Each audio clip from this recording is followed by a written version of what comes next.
मेरे प्यारे छात्रों, आप सभी का MMDP पूर्ण आप सभी का स्वागत है। जैसा कि हम आपको ग्रुप डी का स्पेशल बैच लाए हैं। ये मैथ की नंबर सिस्टम की क्लास है। कल आपने जहाँ से पढ़ा था बस सेम वहीं से आगे पढ़ेंगे। उसके बाद ये 60 दिनों का बैच है। आज वीडियो का दूसरा दिन है, तो अब हम शुरू करते हैं। और आप लोगों को यदि समझ में आ रहा होगा तो आप लोग क्या करेंगे? शेयर करेंगे, शेयर करेंगे, शेयर करेंगे। तो चलिए, अब हम आज की क्लास का दूसरा दिन है। क्लास का चौथा दिन है, दूसरा दिन है। तो अब हम इसमें बताने चल रहे हैं। कल आप लोगों को हमने काल्पनिक संख्या तक बता दिया था। कहाँ तक बता दिया था? काल्पनिक संख्या तक बता दिया था। अब हम भाज्यता की जांच पर आधारित प्रश्न बताने चल रहे हैं। कहाँ से? भाज्यता की जांच पर आधारित प्रश्न।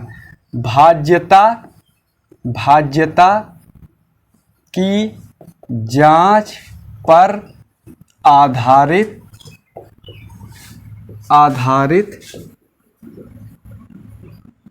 प्रश्न। भाज्यता की जांच पर आधारित अब हम आप लोगों को प्रश्न बताने चल रहे हैं। तो सबसे पहले सुनिए, भाज्यता की जांच क्या है।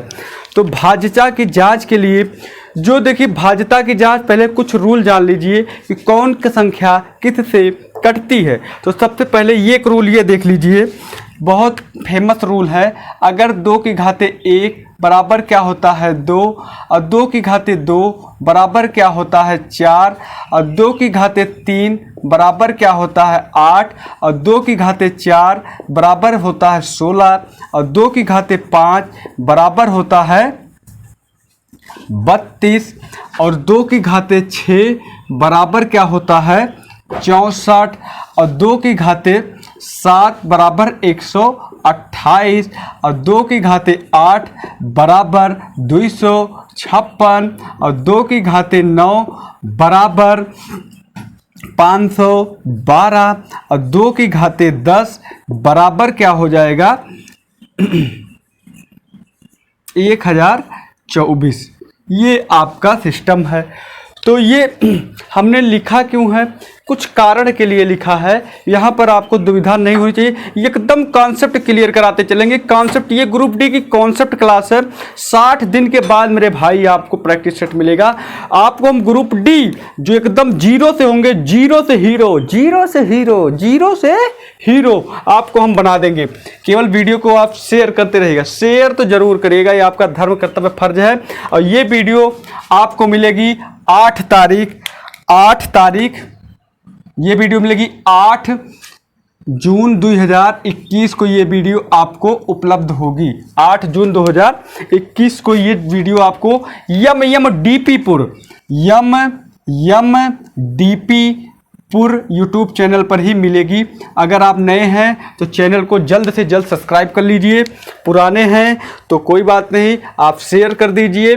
देखिए, ये हमने 2 की घाते 1 बराबर 2 बताया। देखिए ध्यान से, अगर इस 1 का मतलब है इकाई, 1 का मतलब क्या है इकाई, इस 2 का मतलब है दहाई, इस 3 का मतलब है सैकड़ा, इस 4 का मतलब है हजार, इस 5 का मतलब है 10,000, इस 6 का मतलब है लाख, इस 7 का मतलब है 10 लाख, इस 8 का मतलब है करोड़, और इस 9 का मतलब है 10 करोड़, और ये आगे अरब। तो मेरे भाई इतना आपको नहीं जाना है, बस केवल यहीं तक आपको काम में लाना है। 2 की घाते 6 तक, यहाँ तक नहीं जाना। तो इसका मतलब सुनिए कि अगर इकाई का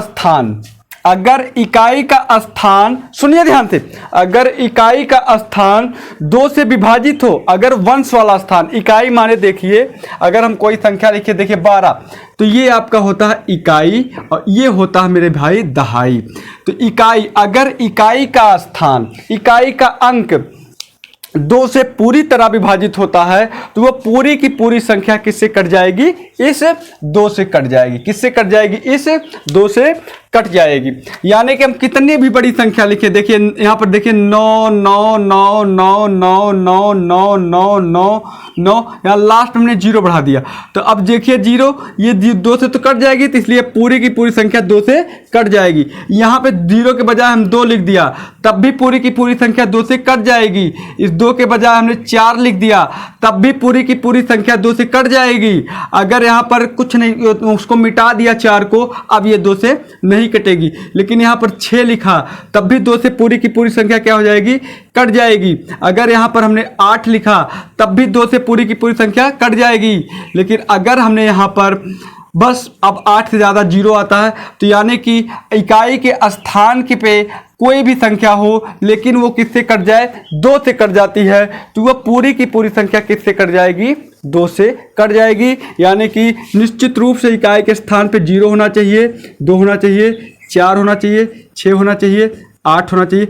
इसमें से कोई भी संख्या अगर इकाई के स्थान पे है, तो वो पूरी की पूरी संख्या किससे विभाजित हो जाएगी, 2 से विभाजित हो जाएगी।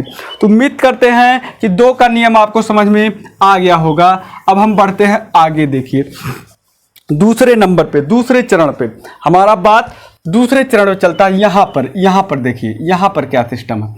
यहाँ पर कुछ और सिस्टम नहीं है, बस केवल सिस्टम यही है कि अगर ये 2 का मतलब दहाई, अगर इकाई और दहाई, इकाई की संख्या और दहाई की संख्या 4 से कट जाए, या अंतिम के 2 अंक 4 से कट जाते हैं, तो वो पूरी की पूरी संख्या किससे कट जाएगी, 4 से कट जाएगी। देखिए हमने यहाँ पे लिखा 9 9 9 9 9 9 9, लास्ट में 12 लिख दिया। क्या लिख दिया, 12। तो अंतिम यही 2 अंक है, 4 3 12, ये पूरा 12 कट जा रहा है, तो इसलिए पूरी की पूरी संख्या किससे विभाजित हो जाएगी, 4 से विभाजित हो जाएगी। हमने यहाँ पर क्या लिख दिया, हमने यहाँ पर 0 4 लिख दिया, लास्ट में 0 4 लिख दिया। अब देखो लास्ट में 0 4 आया, 2 अंक कट जा रहे हैं कि नहीं, 4 से कट जा रहे हैं, तो ये पूरी की पूरी संख्या किससे कट जाएगी, 4 से कट जाएगी। हमने लास्ट में क्या किया, लास्ट में 0 8 लिख दिया, तब भी कट जाएगी। अगर हमने लास्ट में, ध्यान दे, सुनिए ध्यान से, बहुत मजा आएगा, 12 तो लिख दिया था, 16 लिख दिया, तब भी कट जाएगी। अगर हमने लास्ट में और क्या लिख दिया, चलिए अब आपको समझ में आ गया, 24 लिख दिया कट जाएगी, 32 लिख दिया कट जाएगी, और क्या लिख दिया, हाँ मतलब वो 2 संख्या जो लास्ट में 4 से कटती हैं, वो पूरी की पूरी संख्या किससे कट जाए, 00 लिख दिया, तब भी कट जाएगी, तब भी कट जाएगी। उम्मीद करते हैं कि आपको 4 का भी नियम क्या हुआ होगा, अच्छे से समझ में आ गया होगा। और अब हम अपने अगले रूल पे पहुंचते हैं, 8 का रूल, इसको कहते हैं 8 से विभाजिता का नियम। देखिए अंत के आखिरी के मतलब इकाई दहाई सैकड़ा के 3 अक्षर केवल ये 3 अंक, केवल ये 3 अंक अगर 8 से विभाजित हो जाते हैं, तो वो पूरी की पूरी संख्या किससे कट जाएगी, 8। जैसे यहाँ पर 9 9 9 9 9, मैंने 5 7 कुछ भी लिखिए, यहाँ पर हमने लिख दिया 800, तो ये पूरी की पूरी संख्या जो होगी वो 8 से कट जाएगी, क्योंकि ये 3 अंकवा जो है 8 से विभाजित हो जाते हैं। अगर यहीं पर हमने क्या लिख दिया, ध्यान से सुनिए, इस 3 गिनतियाँ के स्थान पे हमने 812 लिख दिया, 812 नहीं बल्कि 808 लिख दिया, तब भी ये पूरी की पूरी संख्या किससे कट जाएगी, 8 से कट जाएगी। तो उम्मीद करते हैं ये भी समझ में आ गया। इसी प्रकार से अगर लास्ट के 4 अंक विभाजित होते हैं तो 16 से कट जाएंगी। आखिरी के कई अंक भाई मेरे, 5 अंक अगर विभाजित होते हैं तो वो 32 से कट जाएगी।